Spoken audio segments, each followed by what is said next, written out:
देवाचा न्याय. पंढरपूर येथील पांडुरंगाच्या मंदिरात गोकुळ नावाचा भक्त नियमितपणे झाडण्याची सेवा करत होता. तेव्हा त्याच्या मनात विचार आला की विटेवर उभा राहून रोज हजारो लोकांना दर्शन देत असणाऱ्या पांडुरंगाचे पाय नक्कीच दुखत असतील. म्हणून एक दिवस त्याने पांडुरंगाला विचारले, देवा, तू आमच्यासाठी सारखा उभा असतोस. तुझे पाय दुखत असतील तेव्हा तू आता विश्रांती घे. मी तुझ्या जागी उभे राहण्याची सेवा करेन. त्यावर पांडुरंग म्हणाला, ठीक आहे, पण तू इथे उभा राहून कोणालाही काही सांगू नकोस. काही झाले तरी बोलू नकोस. फक्त हसत उभा राहा. पांडुरंगाचे हे बोलणे गोकुळने मान्य केले व दुसऱ्या दिवशी सकाळी तो पांडुरंगांच्या जागी उभा राहिला. तेव्हा तेथे भक्तांचे येणे सुरू झाले. पहिल्यांदा श्रीमंत भक्त आला व म्हणाला, देवा, मी लाखो रुपयांची देणगी दिली आहे. माझ्या व्यवसायामध्ये माझी भरभराट होऊ दे. त्यावर तो श्रीमंत भक्त तेथून निघून गेला. पण चुकून तो आपले पैशांनी भरलेले पाकिट तेथेच विसरला.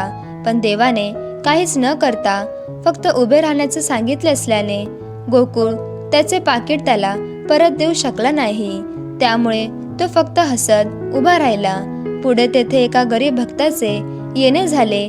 गरीब भक्त आला व दर्शन घेऊन म्हणाला, पांडुरंगा, हा 1 रुपया मी तुला अर्पण करतो. माझी ही धनाची सेवा स्वीकार कर. तसेच मला नेहमी तुझ्या चरणाशी ठेव. माझ्याकडून तुझी भरपूर सेवा करून घे. देवा, माझी बायको व मुले 2 दिवसापासून उपाशी आहेत. घरात अन्नाचं कण नाही. माझा सगळा भार मी तुझ्यावर सोडला आहे. जे काही होईल ते तुझ्या इच्छेप्रमाणे होईल असा मला विश्वास आहे. असे म्हणून तो भक्त आपले डोळे उघडतो तेव्हा त्याला तिथे पैशांनी भरलेले पाकिट दिसते. तेव्हा देवाचे आभार मानू तो ते पाकिट घेऊन जातो व आपल्या उपाशी बायकोला, मुलांना व इतर गरीब लोकांना अन्न देतो. गोकुळ काहीच न बोलता हसत उभाच असतो. पुढे तेथे एक नावाडी येतो. देवाला उद्देशून तो म्हणतो, हे पांडुरंगा, आज मला समुद्रातून खूप लांबचा प्रवास करायचा आहे. तेव्हा सर्व व्यवस्थित होण्यासाठी आशीर्वाद दे. असे म्हणून तो नावाडी तेथून जाऊ लागतो. तितक्यात तो श्रीमंत भक्त पोलिसांना घेऊन तेथे येतो. तेथे पाकिट नसल्याचे बघून तो श्रीमंत भक्त पोलिसांमार्फत पाकिट चोरल्याच्या संशयावरून नावाड्याला अटक करतो. तेव्हा गोकुळला फार वाईट वाटते, पण तो काहीच करू शकत नसल्याने तो फक्त उभा राहतो. तेव्हा नावाडी देवाकडून बघून म्हणतो, पांडुरंगा, हा काय खेळ मांडला आहेस? मी काहीच नाही केले तरी मला ही शिक्षा? हे ऐकून गोकुळचे हृदय गहिवरतो. तो विचार करतो की स्वतः पांडुरंग जरी इथे असला असता तरी त्याने काहीतरी केले असते. असे म्हणून न राहून तो पोलिसांना सांगतो की पाकिट नावाड्याने चोरले नसून गरीब भक्तांनी चोरले आहे. त्यावर पोलीस नावाड्याला सोडून देतात. तेव्हा नावाडी न श्रीमंत हे दोघे भक्त देवाचे आभार मानून तेथून निघून जातात. रात्री पांडुरंग मंदिरात येतो व गोकुळला विचारतो, कसा होता दिवस? गोकुळ म्हणतो, पांडुरंगा, मला वाटले होते की ते उभे राहणे फार सोपे काम आहे, पण आज मला कळले की हे काम किती अवघड आहे ते. यावरून कळते की तुझे दिवस हे सोपे नसतात. पण देवा, मी आज एक चांगले काम पण केले. असे म्हणून तो सारी हकीकत देवाला सांगतो.